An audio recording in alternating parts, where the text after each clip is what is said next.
चलिए शुरुआत करते हैं आज के न्यूज़पेपर की। हम सबसे पहली न्यूज़ देखेंगे G7 से रिलेटेड। हाल ही में G7 की बैठक हुई है, तो बैठक में कौन कौन से डिसीजन लिए गए हैं उनके बारे में हम डिटेल से चर्चा करेंगे। लेकिन उससे भी पहले हम जान लेते हैं G7 के बारे में। सबसे शुरुआत हम करेंगे इसकी उत्पत्ति से, इसकी हिस्ट्री से। तो G7 का कॉन्सेप्ट आया था 1973 का, जब ऑयल क्राइसिस आया। तो उस टाइम में वर्ल्ड की जो मेजर इकोनॉमी थी, मेजर इंडस्ट्री वाली जो कंट्रीज़ थी, उनके मन में ये बात आई कि हम यदि ऐसी समस्या फ्यूचर में आ गई तो उससे कैसे निपटेंगे, और आने वाले टाइम की समस्याओं से निपटने के लिए उनके मन में G7 का कॉन्सेप्ट आया था। 1975 की बात है। फ्रांस एक समिट को होस्ट करता है। उस समिट में 6 देश साथ में आए थे: France, Germany, Italy, Japan, UK, US. अब यहाँ पर 2 व्यक्तियों के नाम बताए गए हैं, ठीक है, एस्चिमिडिस और गिस्कार्ड। ये अपने अपने देश के हेड ऑफ गवर्नमेंट थे, रिस्पेक्टिव कंट्रीज़ के, और इन्होंने आपस में बातचीत करा। इसके बाद इनके मन में ये बात आई कि देखो, यूएस और ब्रिटेन, ठीक है, ये चारों मिलकर के गेट टुगेदर हो जाएं और इनफॉर्मल रिट्रीट एंड डिस्कशन करें इलेक्शन रिजल्ट के बारे में, और आज का जो इशू है उसके बारे में ये चर्चा करें। ऐसा इनके मन में विचार आया था। इसके बाद लेट स्प्रिंग में क्या होता है, ठीक है, इस टाइम जो कि फ्रांस के थे, इन्होंने इनवाइट किया था government from Germany, Italy, Japan, UK and United state कि हम एक समिट आयोजित करेंगे चिताऊ डी रामबुलेट में। और इस प्रकार से ये जो ग्रुप ऑफ 6 कंट्रीज़ थी, इनकी जो वार्षिक वाली बैठक है, एनुअली जो मीटिंग थी, वो ऑर्गेनाइज हुई थी रोटेटिंग प्रेसिडेंसी में, ठीक है। मतलब जब तक इसकी बैठक रहेगी उसकी अध्यक्षता पहले कोई और करेगा, फिर अगले साल कोई और करेगा, फिर अगले साल कोई और करेगा। इस प्रकार से इन्होंने रोटेटिंग प्रेसिडेंसी में इसकी मीटिंग को आयोजित किया, और इस प्रकार से फिर निर्माण होता है ग्रुप ऑफ 6 कंट्रीज़ का, इसमें निर्माण होता है। इसके बाद 1994 की बात है। G7 का जो समिट है नापेल्स में हुआ। तो रसिया के जो ऑफिशियल थे ना, उन्होंने एक सेपरेट मीटिंग रखी थी G7 के जो लीडर लोग थे उनके साथ में। अब ये जो इनफॉर्मल अरेंजमेंट की हम बात कर रहे हैं, ये बाद में पॉलिटिकल 8 के नाम से P8 या फिर G7+8 के 7+1 के नाम से ये जाना जाता, ठीक है। इसके बाद क्या होता है कि यूके के जो प्राइम मिनिस्टर है ना, और यूनाइटेड स्टेट के जो प्रेसिडेंट हैं, इन्होंने रसिया के प्रेसिडेंट को इनवाइट किया था एज ए गेस्ट ऑब्जर्वर, और उसके बाद फिर इनको इनवाइट किया गया था फुल पार्टिसिपेंट के रूप में। लेकिन आफ्टर 1997 की meeting, Russia was formally invited to next meeting, ठीक है। इसके बाद उसको फिर से नेक्स्ट मीटिंग के लिए बुलाया गया 1997 में, और इसके बाद उसने फॉर्मली ज्वाइन कर लिया था 1998 में इस ग्रुप को। अब आप कह सकते हैं कि गवर्नमेंटल पॉलिटिकल फोरम जो है ग्रुप ऑफ 8 या फिर G8 बन गया है। लेकिन फिर बाद में क्या होता है ना, रसिया यहाँ से बाहर हो जाता है, G8 वाला जो ग्रुप होता है वहाँ से बाहर हो जाता है 2014 में। तो अब कुल बच जाते हैं यहाँ पर G7 कंट्रीज़। अब इसके बाहर होने का रीज़न यही था कि रसिया ने क्रीमिया पर कब्जा कर लिया था। अब यदि हम बात कर लेना, तो अब जो G7 है वो कंपोज्ड है 7 वेल्दिएस्ट एडवांस कंट्रीज़ का। अब जब इसमें सभी धनी देश हैं तो चाइना क्यों नहीं शामिल है? जबकि चाइना तो वर्ल्ड का जो जितना भी नेट वेल्थ है ना उसका 16% हिस्सा तो चाइना अपने पास रखा है। लेकिन यहाँ पर दिक्कत यही हो जाती है आईएमएफ के अनुसार कि इसके पास पैसा तो बहुत है, लेकिन इसकी जनसंख्या ज़्यादा होने के कारण जो पर व्यक्ति जो आय है ना वो चाइना की कम है। इसी के चलते चलते ऐसा माना जाता है कि इसको G7 में शामिल नहीं किया गया था। कई सारी ऐसी रिपोर्ट्स हैं जो सजेस्ट करती हैं कि G7 में जितने भी देश शामिल हैं, ठीक है, उनके पास कितना रिप्रेजेंट करते हैं ग्लोबल नेट वेल्थ का, तो 62% हिस्सा। ठीक है, यदि हम ग्लोबल इतना नेट वेल्थ मान लें तो इसका 62% हिस्सा तो जो है G7 कंट्रीज़ के पास है। इसमें अभी हमने यूरोपियन यूनियन को शामिल नहीं करे हैं, और यदि इसमें यूरोपियन यूनियन को भी आप शामिल कर दोगे तो सबको मिला के ये 70% हिस्सा कवर कर लेते हैं पूरी दुनिया में जितना भी नेट वेल्थ है उसका। चलिए अब देख लेते हैं न्यूज़ में क्या बात कही गई है। तो G7 समिट 2021, इससे रिलेटेड कुछ बातें सामने आई हैं। अभी इसका जो समिट आयोजित किया गया था वो 47 नंबर का था। इसको शेड्यूल किया गया था 11 जून से लेकर के 13 जून 2021 के बीच में, और ये पहला फिजिकल G7 समिट था। अभी फ़िलहाल के यदि 2 साल हम देख लें तो कोरोना के चलते चलते ये फिजिकली आयोजित नहीं हो पाया था। ठीक है, ये आयोजित किया गया था कार्बिस बे, कॉर्नवाल, यूके में, और इसमें प्राइम मिनिस्टर नरेंद्र मोदी को भी इनवाइटेड किया गया था कि आप इसमें पार्ट लीजिए करके। ठीक है, अब हम बात कर लेते हैं इसमें कौन कौन से मुद्दे हैं जिनको उठाया गया है। तो जब कभी भी आप इंटरनेशनल न्यूज़ सुनते हो ना तो इंडो पैसिफिक रीजन के बारे में ज़रूर कोई ना कोई मुद्दा उठाया जाता है। ठीक है, तो जो इंडो पैसिफिक रीजन है वो फ्री, ओपन और इंक्लूसिव होना चाहिए, ऐसा इस समिट में पहली बात उठाई गई थी। दूसरी बात यह है, यूएस प्रेसिडेंट जोसेफ बाइडेंस का जो प्रपोज़ल था build back better world, B3W, इन्होंने एक इनिशिएटिव के बारे में बात कही जो कि काउंटर करेगा चाइना का $1 trillion belt and road initiative के अंतर्गत, जिसमें चाइना बहुत बड़ा इंफ्रास्ट्रक्चर खड़ा करने वाला है। इसके अलावा जो रिपेयरिंग का काम रहेगा उसको भी करेगा, चाहे वो सड़कें हों, चाहे वो बंदरगाह हो, उन सभी को, और उनके लिए चाइना हेल्प भी करेगा, उनको लोन देगा। इसके बाद यदि हम बात कर लें तो चाइना की तरफ से जो चाइना की कंडीशन है जो भी ना, वो सारे मुद्दे भी यहाँ पर आपको देखने को मिलेंगे, जैसे कि ह्यूमन राइट इशू है जिनजियांग प्रांत में। ठीक है,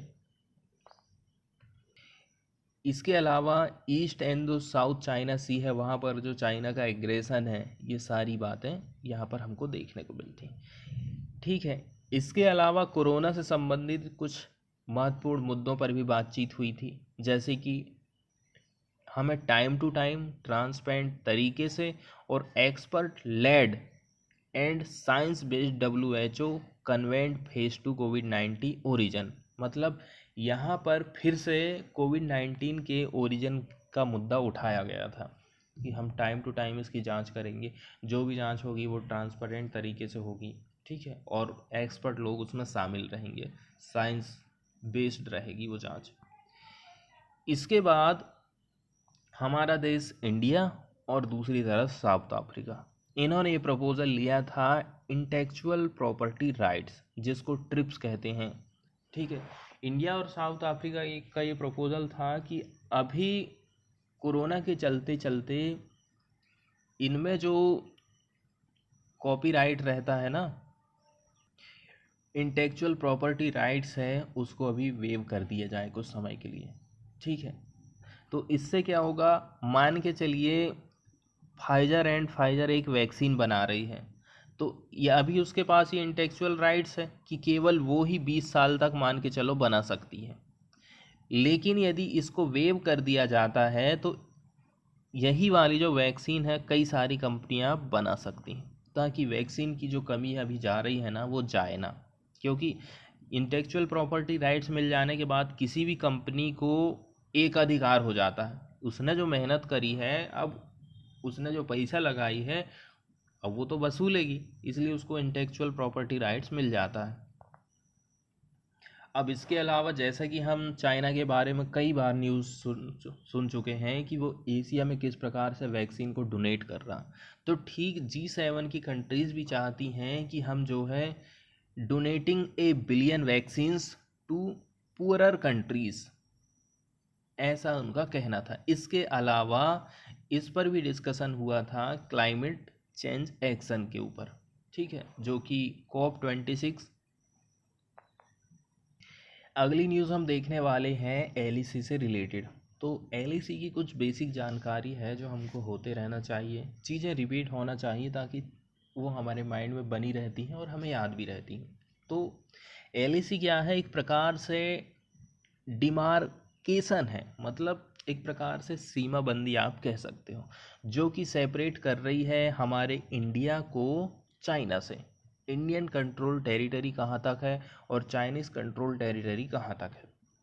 हमारा इंडिया कहता है कि LAC 3488 किलोमीटर लंबी है, लेकिन चाइना इसको कंसिडर करता है 2000 किलोमीटर की। अब जो LAC है इसको 3 सेक्टर में बांट दिया गया है।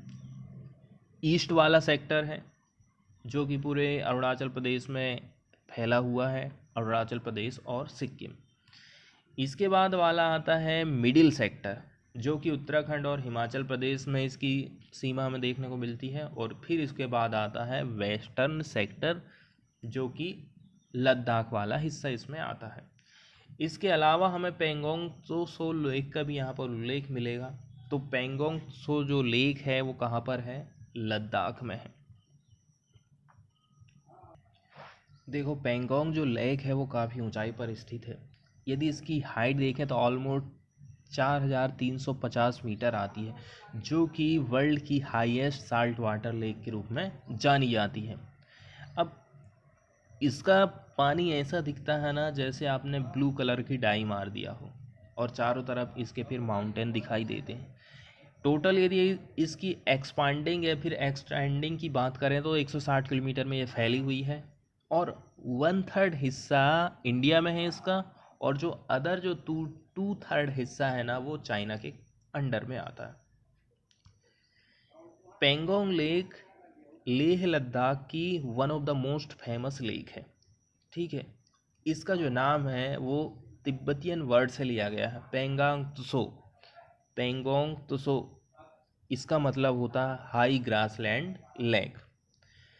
पेंगोंग लेक को कुछ कुछ कलर चेंज होने के मामले में भी जाना जाता है, appearing blue, green and red at different time. अलग अलग टाइम में अलग अलग रंग हमको दिखाती है। अब बात यहाँ ऐसी है कि बहुत दिनों से LAC से रिलेटेड न्यूज़ नहीं आ रही थी, और दूसरी बात ये भी है कि हमें ऐसा लगा कि चाइना भी पीछे हट गया है, इंडिया भी पीछे हट गया है, सब काम बढ़िया शांति के तरीके से चल रहा है। लेकिन उधर पर क्या हो रहा है आज ये जानकारी हमको मिल जाएगी, ठीक है। चाइना जो है एडिशनल एकोमोडेशन कर रहा है in depth area along LAC on it's side, मतलब उसकी जो साइड है ना LAC की, चाइना इधर पर एकोमोडेशन का काम चालू कर दिया है, मतलब कुछ कुछ बिल्डिंग निर्माण का काम उसने चालू कर दिया है। दूसरी बात यह है, इसने एडिशनल एकोमोडेशन बनाया है दोनों ही प्रकार के, परमानेंटली और टेम्पररी, दोनों प्रकार के एकोमोडेशन उसने आवास खड़ा कर दिया है। कहाँ पर, रूडोक, कैंगसीवार, ठीक, Gyantse and Golmud areas. Construction of field hospital, और इसके साथ साथ में procurement of additional snow mobility vehicles, ठीक है। इसने हॉस्पिटल बनाना चालू कर दिया है। इसके अलावा जो बर्फ़ में चलने वाले व्हीकल्स हैं ना, इनको भी उसने प्रोक्योरमेंट चालू कर दिया है। अब ये बात तो यही इंडिकेट करती है कि अब चाइना अब पूरी ठंडी यहाँ पर बिताना चाहता है, ठीक है। चाइना ने और भी ज़्यादा कंस्ट्रक्शन का काम तेज़ कर दिया है behind the main confrontation point in Aksai चीन, जहाँ पर सबसे ज़्यादा विवाद है अक्साई चीन में, ठीक है, जहाँ पर कन्फ्रंटेशन पॉइंट है अक्साई चीन का, वहाँ पर भी उसने अपने कंस्ट्रक्शन का काम तेज़ी से चालू कर दिया है। अभी तो केवल हमने देखे थे कंस्ट्रक्शन का काम, इसके अलावा वो एक्सरसाइज को भी कंडक्ट कराने लगा है तिब्बत एंड अरुणाचल प्रदेश का जो अपोजिट वाली साइड है ना वहाँ पर। जैसे कि इंस्टेंस की यदि हम बात कर लें तो in the first week of this month, इसी महीने के हम फर्स्ट वीक की बात कर रहे हैं, वहाँ की आर्मी ने, पीएलए ने कंडक्ट किया था स्मॉल आर्म की ट्रेनिंग 8 कहाँ पर, सीगात्से इन तिब्बत, और उसकी आर्मी के सोल्जर लोगों को ट्रेनिंग दी गई थी एंटी टैंक रॉकेट लॉन्चर की, ग्रेनेड लॉन्चर की, एंटी एयरक्राफ्ट मशीन गन्स की, और अदर भी जो वीपन्स है उनकी, अकॉर्डिंग टू इनपुट। इसके अलावा वहाँ की जो पीएलए है मतलब आर्मी है, उसकी एक यूनिट कहाँ पर, जिनजियांग मिलिट्री डिस्ट्रिक्ट में, जो कि अंडर में आती है वेस्टर्न थिएटर कमांड के लिए, इसको डिप्लॉय किया गया है new long range heavy rocket artillery के लिए, आर्टिलरी कहाँ पर, बॉर्डर रीजन, और जिसकी हाइट है 5200 मीटर की। इसके अलावा ट्रेनिंग भी हमको देखने को मिलती है, रिसेंटली कंडक्ट की गई थी at a location of opposite Tawang in Arunachal Pradesh. कितनी हाइट पर, 5130 मीटर की हाइट पर। इसके बाद हम देख लेते हैं मैप वाले हिस्से को, क्योंकि मैप वाला हिस्सा डेली हमसे छूट जा रहा है, तो मैप हमें कंटिन्यू रखना है ताकि किसी भी देश का मैप हमारे माइंड में बना रहना चाहिए। आज छोटी सी न्यूज़ आई है ब्राज़ील से रिलेटेड, तो ब्राज़ील को हम नक्शे में देख लेते हैं। ठीक है, ये आप देख रहे हैं ऊपर में है नॉर्थ अमेरिका और ये है नीचे में साउथ अमेरिका, दक्षिण अमेरिका। तो ब्राज़ील है दक्षिण अमेरिका का एक देश, और इसकी दक्षिण अमेरिका में लोकेशन हम देखें तो आपको ये पड़ेगा नॉर्थ वाला हिस्सा, और इसका जो पूर्व वाला हिस्सा है इसके बीचों बीच ये वाले एरिया में ब्राज़ील स्थित है। अब हम देख लेते हैं मेजर ओशियन। ये यदि ब्राज़ील है तो इसके दक्षिण में हमको मिलेगा साउथ अटलांटिक ओशियन। इसका जो पश्चिमी हिस्सा है इधर पर पड़ेगा साउथ पैसिफिक ओशियन, और 0 डिग्री वाली जो इक्वेटर है इसके नॉर्थ वाले हिस्से को टच होकर के गुजरती है। 23.5 डिग्री वाली जो कर्क रेखा है वो उसके दक्षिणी वाले हिस्से से होकर गुजरती है। और यदि हम बात करें नॉर्थ पैसिफिक ओशियन कहाँ पर पड़ता है, तो जो इसका नॉर्थ वाला हिस्सा है, नॉर्थ वाले हिस्से की तरफ पड़ता है पैसिफिक ओशियन। इसी के ऊपर में दक्षिणी अमेरिका के नॉर्थ वाले हिस्से में कैरिबियन सागर स्थित है, और फिर देखने को मिलेगा हमको नॉर्थ अटलांटिक ओशियन इसके उत्तर में ही, उत्तर और पूर्वी वाला जो तट है वहाँ पर। ये हमने मेजर ओशियन देख लिए, सी देख लिए, और देख लिए हमने ब्राज़ील का मैप वर्ल्ड में कहाँ पर उसकी पोजीशन है। अब दूसरा मैप हमने लिए हैं इसकी बाउंड्रीज़ को जानने के लिए। ठीक है, ये है उरुग्वे, दूसरे नंबर पर बाउंड्री शेयर करता है अर्जेंटीना के साथ में अपने दक्षिणी वाले हिस्से में ब्राज़ील। पराग्वे पड़ता है इसके पश्चिमी और दक्षिणी वाले तट पर, पश्चिमी तट पर, पश्चिमी और दक्षिणी वाले हिस्से में। इसके साउथ वाले हिस्से में ही पड़ता है बोलीविया, उसके बाद फिर पड़ता है पेरू पश्चिम वाले हिस्से में। इसके अलावा ये कोलंबिया के साथ में अपनी बाउंड्री को शेयर करता है, डायरेक्शन यदि देखेंगे तो नॉर्थ, और जो पश्चिमी वाला हिस्सा है उधर पर। इसके बाद अपनी बाउंड्री को शेयर करता है वेनेजुएला के साथ में, फिर गुयाना, सूरीनाम, और लास्ट में फ्रेंच गुयाना के साथ अपनी बाउंड्री को ये शेयर कर रहा है। इसके बाद हम देख लेते हैं इसके फिजिकल मैप को। ठीक है, ग्रीन कलर जो आप इस प्रकार से देख रहे हैं ना, ये पूरा जो ग्रीन कलर जो एरिया कवर किए हुए हैं ये अमेजन नदी का बेसिन वाला एरिया है। इसके बाद थोड़ा आपको डार्क कलर दिखेगा, ये वाला जो डार्क कलर आप देख रहे हैं, भूरा भूरा जो कलर देख रहे हैं, ये ब्राज़ीलियन हाईलैंड्स है, मतलब ये ऊंचा वाला स्थान है जिसको आप जैसे हमारे इंडिया में पठार वगैरह होते हैं ना, थोड़े से हाइट वाले वो। इसके बाद यहाँ पर इसके, और ये है इसकी राजधानी ब्राज़ीलिया। यदि हम ब्राज़ील के पूर्वी वाले तट पर जाएंगे तो उसी के किनारे किनारे ये माउंटेन इस प्रकार से लंबा लंबा फैला हुआ है। इसका नाम हम देख लेते हैं, एस्पिनाको माउंटेन, ये इस प्रकार से फैला हुआ है। इसके साइड में ही हमको पिको डा बंडेरिया चोटी मिलेगी। ठीक है, एकदम पूर्वी तट पर हमको ये देखने को मिल रहा है। इसके अलावा कुछ मेजर सिटीज़ हैं, जैसे साओ पाउलो है, रियो डी जेनेरो है, इसके पूर्वी तट पर स्थित है। और इसी के बगल में जो चोटी हम देखे हैं 2798, जिसकी मीटर में हाइट दिखा रही, वो है। ठीक उसी के ऊपर में, रियो डी जेनेरो के ऊपर आप तरफ जाओगे, मतलब पूर्वी वाले हिस्से में ही यदि आप नॉर्थ की तरफ आगे बढ़ते हैं तो पिका डा बंडेरिया 2890 मीटर की चोटी आपको देखने को मिलेगी। आगे तरफ जब हम बढ़ते हैं पूर्वी तट पर तो साल्वेडोर पड़ता है। ब्राज़ील के यदि हम एकदम नॉर्थ में जाएंगे तो दो चोटी हमको और देखने को मिलती है। वेनेजुएला की बाउंड्री और जो ब्राज़ील की बाउंड्री है वहाँ पर पिको डा नेबलिना 3014 चोटी आपको देखने को मिलेगी। इसके अलावा गुयाना, वेनेजुएला और ब्राज़ील, यहाँ पर आपको एक चोटी देखने को मिलेगी, माउंटेन रोरिमा, 2772 इसकी हाइट दिखा रही। इसके बाद थोड़ी सी जानकारी हम देख लेते हैं पॉक्सो एक्ट से रिलेटेड। देखो, पॉक्सो एक्ट 2012 में बना था, मतलब इसके पहले भी पॉक्सो एक्ट से रिलेटेड इसमें संशोधन होते रहे हैं। इसके बाद फिर नया संशोधन 2019 में किया गया था। कुछ कमियां थी 2012 वाले पॉक्सो एक्ट में, तो उसको फिर से नया इसमें बनाया गया है। तो इसमें यौन शोषण, यौन उत्पीड़न और पोर्नोग्राफी जैसे अपराधों से बच्चों के संरक्षण का इसमें प्रयास किया गया है। इस विधेयक का उद्देश्य ये है कि जो बच्चों के साथ यौन शोषण होता है उसकी जांच होना चाहिए उचित, और कड़ी से कड़ी सज़ा मिलना चाहिए ताकि इस प्रकार के अपराध ना हो। पॉक्सो अधिनियम 2012 क्या कहता है? पॉक्सो यौन अपराधों से बच्चों का संरक्षण करने संबंधी अधिनियम, protection of children from sexual offence act, POCSO का संक्षिप्त नाम है।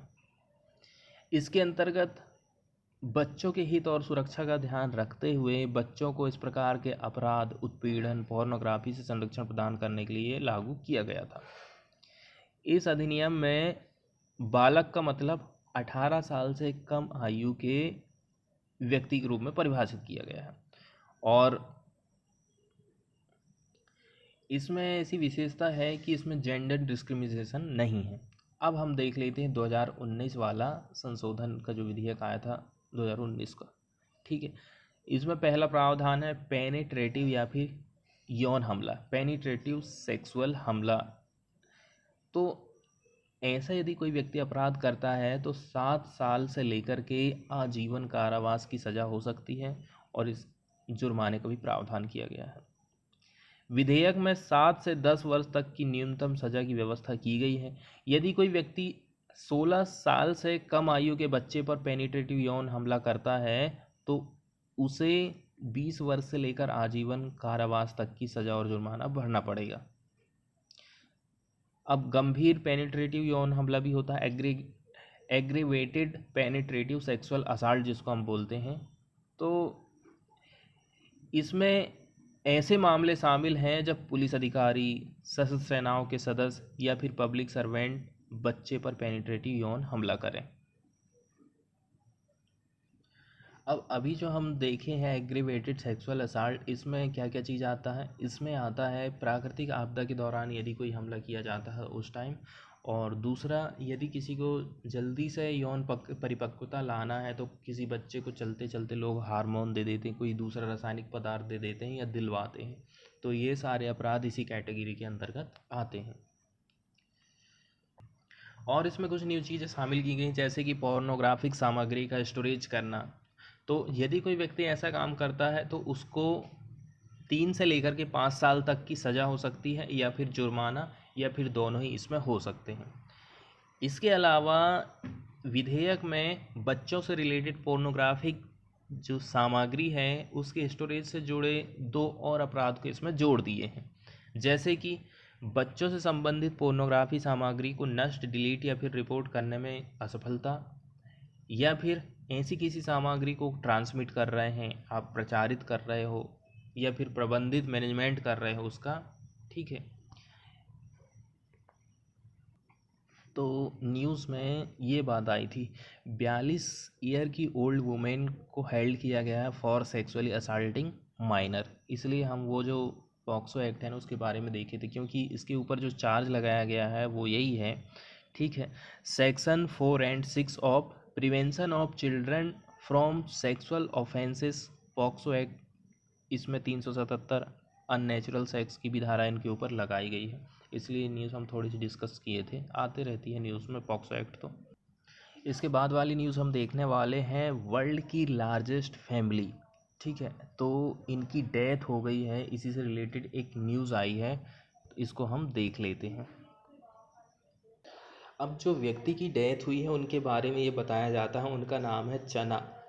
ये हेडेड थे चना पाउल के, मतलब एक प्रकार का ये पंथ का नाम यहाँ पर बताया गया है। तो इनके पिताजी भी जो है ना इसी से रिलेटेड थे। इनके पिताजी ने ही इस पंथ को फाउंड किया था जून 1942 में। अब इनका ये पंथ है वो बहुविवाह में विश्वास करता है, ठीक है। लगभग आप इसके 2000 मेंबर्स कह सकते हैं। Most of them living in the self sustaining Baktawng Tlangnuam में। अब इनके बारे में बताया जाता है कि इनके 181 मेंबर हैं, ठीक है।